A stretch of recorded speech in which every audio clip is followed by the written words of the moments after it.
Olá, amigos da Bíblia Sem Maquiagem. Que bom ter você aqui mais uma vez.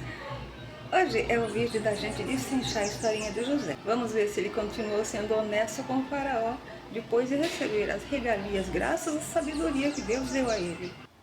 A Bíblia é um lugar onde as pessoas falam e dizem, não como aquelas do samba de uma nota só, que diz que tem muita gente por aí que fala, fala e não diz nada. Mas atenção que Faraó disse a seus servos: aconteceu isso na escravidão transatlântica? Ele quer saber deles se achariam um varão como José, em que haja o Espírito de Deus. Eu não tinha achado o verbo achar antes, mas agora achei. Se você não prestar atenção aqui, não vai notar que ele conhece Deus muito bem, mas prefere adorar Ra, o sol, como vamos ver nos próximos versículos. Em Lucas 15, 24 e 32, na parábola do filho pródigo, o pai também disse aos servos para receberem bem o filho que tinha se perdido e foi novamente achado. Faraó primeiro consultou os servos, depois disse a José: pois que Deus te fez saber de tudo isto? E aí a gente vê que não é só em Portugal que se fala ora pois. Pois no capítulo 13, 9, Abraão já tinha falado para Ló: eia, pois, aparta-te de mim, de onde provavelmente vem o hino da República. Faraó disse a José: Deus te fez saber tudo isto. O sol faria? Então, por que fazer do sol um Deus? Por não haver ninguém tão inteligente e sábio como José, Faraó o pôs sobre toda a casa dele, e pela boca de José se governaria todo o povo. Somente no trono seria maior que José. Nada mal para quem acabou de sair da prisão, hein? Outro que vai ganhar uma regalia semelhante será o profeta Daniel. Neste pedaço tem gramática, viu? É o comparativo, tanto como, maior que. E uma parábola não deixa de ser um comparativo também. Tudo se aprende na Bíblia. No versículo 39, eu destaquei Mateus 17:9, que é a passagem da transfiguração de Jesus, em que ele pede aos apóstolos para não contar a visão a ninguém, até que fosse ressuscitado dos mortos. Já vimos antes que José era inteligente e sábio, mas a gente não contava que só por boca de José o povo seria governado, como diz no versículo 40. Essa é uma expressão importante, pois em Deuteronômio 19:15 foi determinado que pela boca de 2 ou 3 testemunhas seria julgado o infrator. Jesus fala isso mesmo em Mateus 18:16, mas só no Evangelho de Marcos trata das testemunhas contra Jesus, que aliás não conseguiram encontrar. Já falamos em reis e faraós desde o capítulo 12, porém somente aqui aparece o trono. E rei sem trono não é rei, né? E o trono de Salomão, em 1 Reis 10:18, era de marfim. Por isso que eu disse que os defensores dos direitos dos animais não vão ter prazer em ler a Bíblia. Os animais eram usados de várias formas que os desagradariam. Prosseguindo o versículo 41 com aquela expressão, tenho, mais o verbo, que é um tempo verbal bastante usado na Bíblia. Já estava no versículo 28, tenho dito. Já estava no capítulo 31, 18, tenho visto. Tenho dado no capítulo 15, 18. E em João 19, 23, tendo os soldados crucificado a Jesus, dividiram as vestes dele. E você? O que você tem feito ultimamente? Tem estudado a Bíblia? Tem pesquisado mais sobre os temas? Aqui, Faraó diz que pôs José por governador. E assim fica, te tenho posto. E eu vou logo pensando, será que vem daí o posto de saúde, o posto de gasolina? Mas ter também pode ser sinônimo de possuir, não é? Com esse significado, tem a importante leitura de Lucas 12:15, na parábola do rico insensato, onde Jesus diz que a vida de qualquer não consiste na abundância do que possui. Faraó tirou o anel da sua mão e o pôs na mão de José. Interessante falar na mão e não no dedo, se há um anel. Em nenhuma das leituras em que se fala do anel, ele está no dedo e sim na mão. Inclusive, no Êxodo 28, faz parte da vestimenta dos sacerdotes. E nas leituras onde tem reis, o anel serve como selo. Mas o faraó, que era muito generoso, fez José vestir vestes de linho fino, que é justamente o tecido que Deus vai ordenar para as vestimentas dos sacerdotes, no capítulo 28 do Êxodo. Lembra de Selá, o filho que Judá guardou de Tamar, no capítulo 38? Em 1 Crônicas 4:21, diz que ele era das famílias dos obreiros de linho. Faraó pôs também um colar de ouro no pescoço de José. Colar é para ser mesmo posto no pescoço, não é? Não. No Êxodo 28:32, o colar vai estar na cabeça do sacerdote. Já quanto ao pescoço, ao invés de colar, leva jugo ou pisão, como em Josué 10:24, quando Josué chamou todos os homens de Israel e disse aos capitães da gente de guerra para porem os pés sobre os pescoços dos reis que eles capturaram. Lembra o caso do George Floyd, que o policial pisou no pescoço dele e deu uma sambadinha em cima? Pode crer que foi daí que ele tirou essa ideia. O ouro era e ainda é material abundante na África. Não é à toa que os ex-colonizadores não abrem mão de continuar colonizando a África de maneira dissimulada. Sobre isso falou muito bem Ibrahim Traoré, no melhor discurso que você pode ouvir de um presidente. Está lá no YouTube, com tradução automática. O ouro também fez parte das dádivas que os reis trouxeram a Jesus no seu nascimento. Olha lá no capítulo 2:11 do Evangelho de Mateus. E ainda hoje é bem cotado no mercado.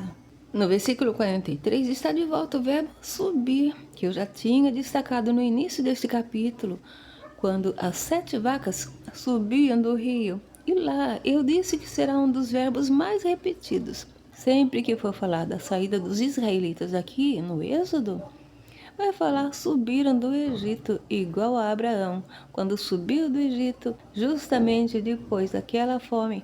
Não se esqueça que Jesus subiu aos céus. E Elias subiu ao céu num redemoinho, no capítulo 2:11 de 2 Reis.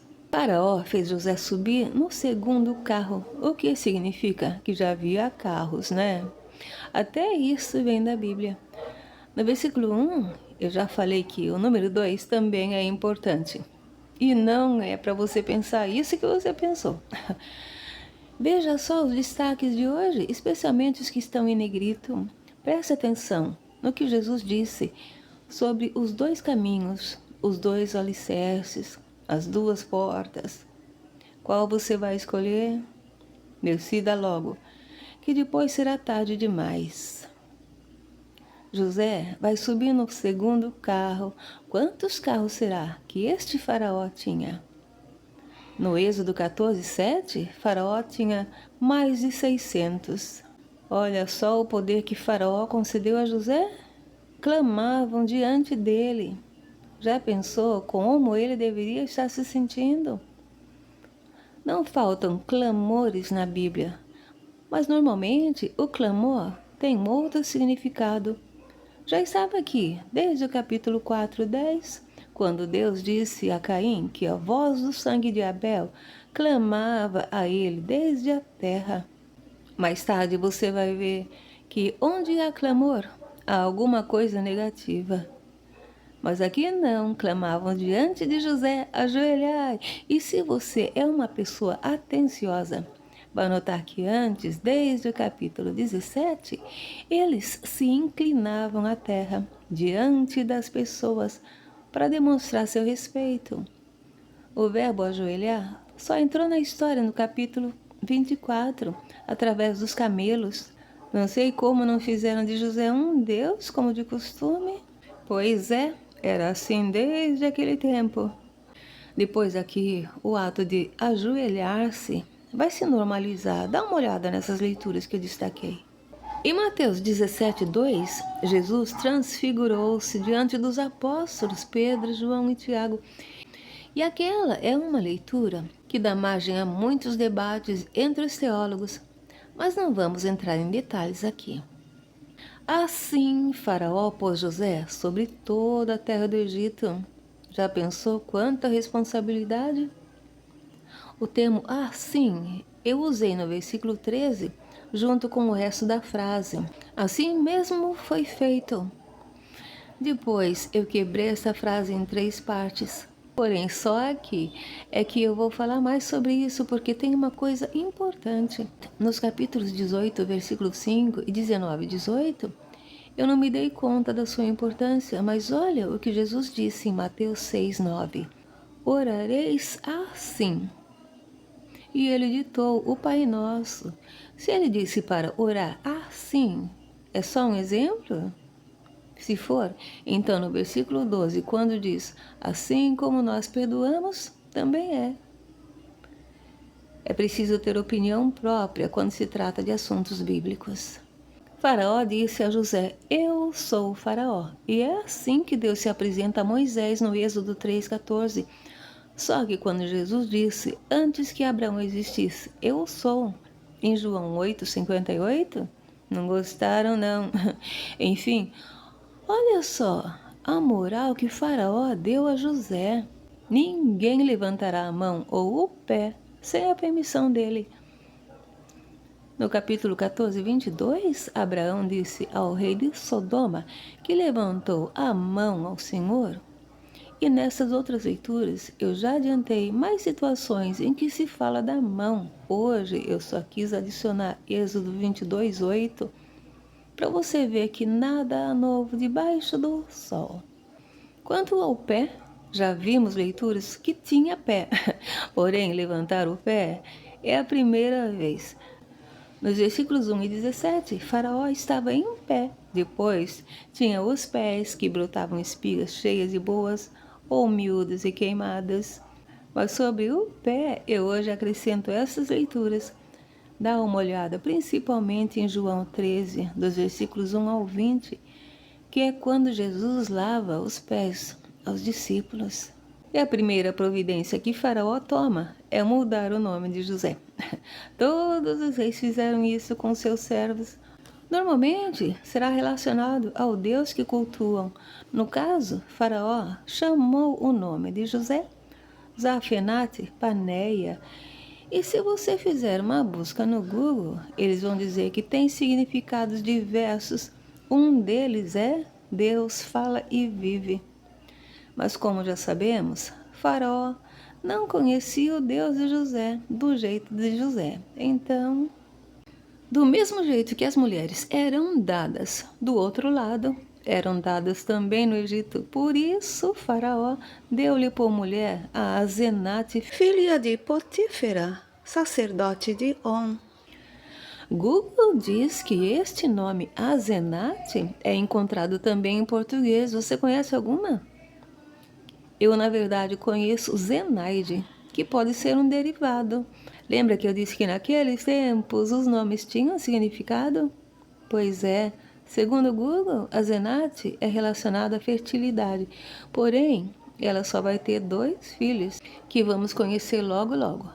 E ela era filha de Potífera, sacerdote de On. A explicação do Google para o nome Potífera é aquele que Ra deu. E você lembra que Ra é o nome que davam ao sol. Então, em bom português, ficaria aquele que o sol deu, é ou não é? Enfim, eu sempre achava que On é que era o Deus que ele servia. Mas Google diz que On é o nome da cidade, que era um centro religioso egípcio. Já reparou há quanto tempo já existia sacerdote no Egito? Só no capítulo 28 do Êxodo é que Deus vai estabelecer sacerdotes em Israel e vai escolher a família de Levi para o sacerdócio. Assim, saiu José por toda a terra do Egito. E parece que tudo aconteceu num dia só. Faraó consultou os servos, pôs José como governador sobre toda a terra do Egito, tirou o anel da sua mão e o pôs na mão de José, fez vestir José de vestes de linho fino, pôs um colar de ouro no pescoço de José, chamou o nome de José Zafenate Paneia e deu-lhe por mulher a Azenate, filha de Potífera, sacerdote de On. Será que foi mesmo tudo tão rápido assim? Entre os capítulos 48 e 49 de Jazar não foi, não. José voltou à prisão, para depois ser convocado novamente. Tem visita do anjo de Deus a ele na prisão para ensinar 70 línguas que ele precisava saber para ocupar o lugar de governador.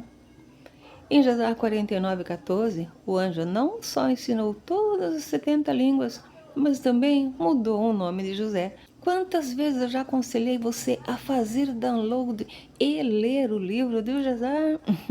No versículo 46, descobrimos que José está com 30 anos e é hora de pôr a matemática em ação mais uma vez. Se ele chegou lá aos 18 anos, agora tem 30, quanto tempo faz que ele está no Egito? 12 anos, e a maior parte desse tempo na prisão. E aqui é tempo da gente recomeçar a pensar no tempo de Deus, pois em muitas leituras, um dia corresponde a um ano, como eu já comentei no versículo 1, quando o faraó sonhou ao fim de 2 anos inteiros. 30 anos era a idade de José quando esteve diante da face de Faraó. Saiu da face de Faraó e passou por toda a terra do Egito.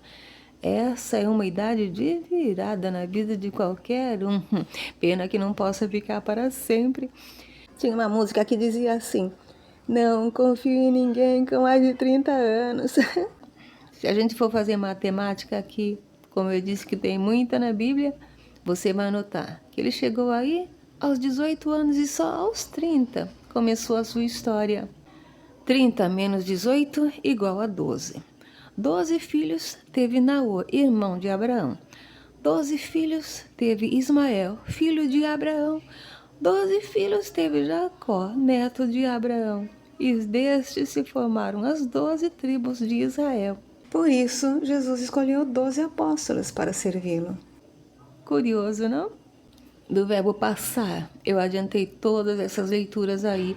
Eu sempre aconselho a dar prioridade ao que está em negrito. E em Mateus 24:35, por exemplo, eu tenho certeza que você alguma vez já ouviu falar o dito de Jesus: o céu e a terra passarão, mas as minhas palavras não hão de passar. Nos 7 anos de fartura, a terra produziu a mãos cheias, já que estamos falando em cereais. Na parábola do rico insensato, em Lucas 12:16, a herdade do homem rico tinha produzido com abundância e ele achou que era suficiente. Em Oséias 13:6, Deus está chateado contra a ingratidão de Israel mais uma vez e diz: depois eles se fartaram em proporção do seu pasto, estando fartos, ensoberbeceu-se seu coração, por isso se esqueceram de mim. É muito diferente hoje em dia? Nesses 7 anos de fartura, José ajuntou e guardou todo o mantimento do campo que estava ao redor, nas cidades, o que não deve ter sido um trabalho muito fácil, ajuntar o mantimento do campo que estava ao redor de cada cidade. Quantas cidades será que havia? Mas foi assim que ele ajuntou muitíssimo trigo. E aqui vai mais uma aulinha de português para você, com o superlativo. Não tem muitos exemplos de superlativo na Bíblia, mas faz parte da nossa regra gramatical. José ajuntou muitíssimo trigo, como a areia do mar, que tem que ser mesmo uma grande quantidade. Assim é que Deus fala desde o capítulo 3:16, quando quer falar sobre muitíssimo. No capítulo 13:16, veio como o pó da terra, mas também pode vir como as estrelas do céu. José ajuntou e guardou todo o mantimento nas cidades, até que cessou de contar por quanto não havia numeração. Portanto, Daí surge também o resultado infinito nas equações. Deus gosta dos números. Já tem um livro chamado Números, que é quando Deus vai mandar Moisés numerar as tribos. Mas às vezes ele não quer que faça isso.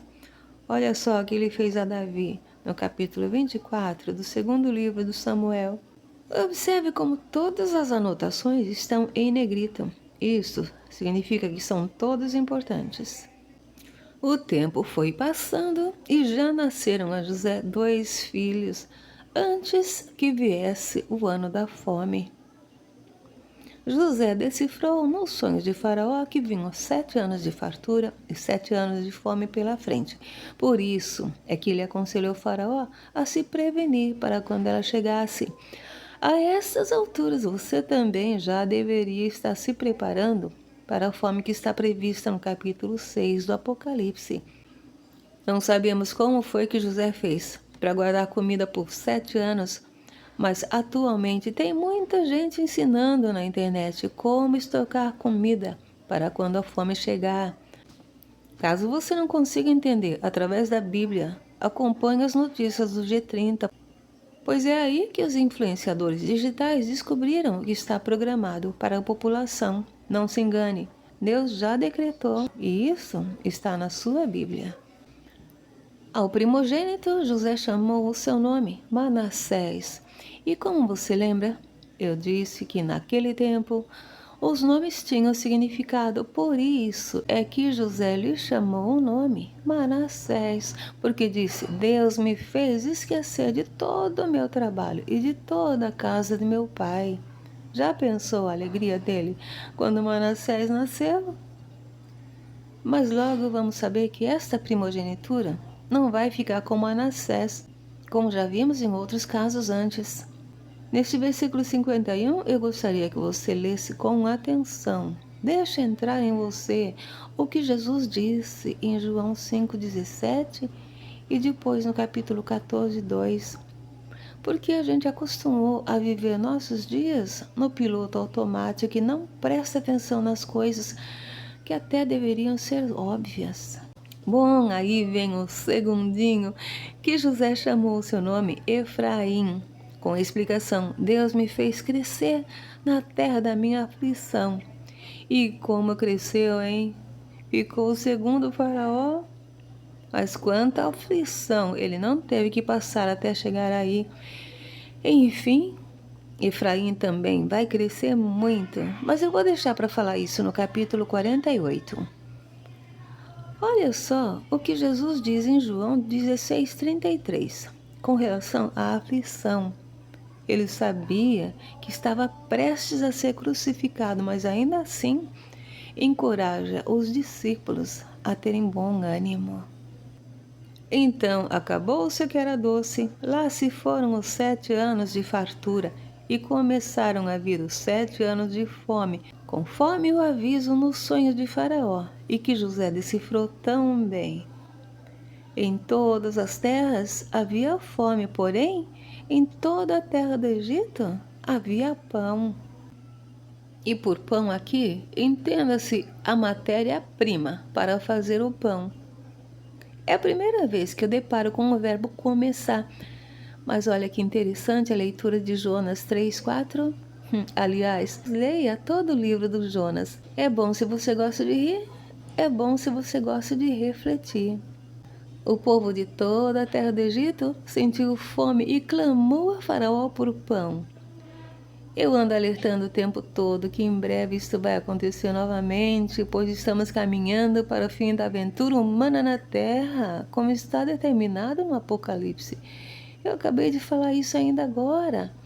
Como é que você vai se prevenir? Tá cheio de gente bem intencionada na internet, ensinando como estocar comida. Não durma no ponto, pois agora não há mais Faraó, nem José.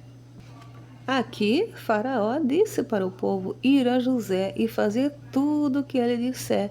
É a mesma frase que Maria vai usar em João 2,5, quando acabou o vinho nas bodas de Caná e Jesus da água fez vinho após o pedido dela. Há quem duvide disso. José abriu tudo em que havia mantimento e vendeu aos egípcios, pois a fome prevaleceu e era só o começo. Até aqui, eles ainda conseguiam comprar a comida, porém a fome vai prevalecer ainda mais. E aí é outra história que vamos ver mais adiante. Repare que todas as terras vinham ao Egito para comprar de José? Não é à toa que temos essa informação. Mas por hoje, vamos ficando por aqui, que já tem material suficiente para um estudo mais profundo. O próximo vídeo será a leitura da primeira das duas leituras do capítulo 42.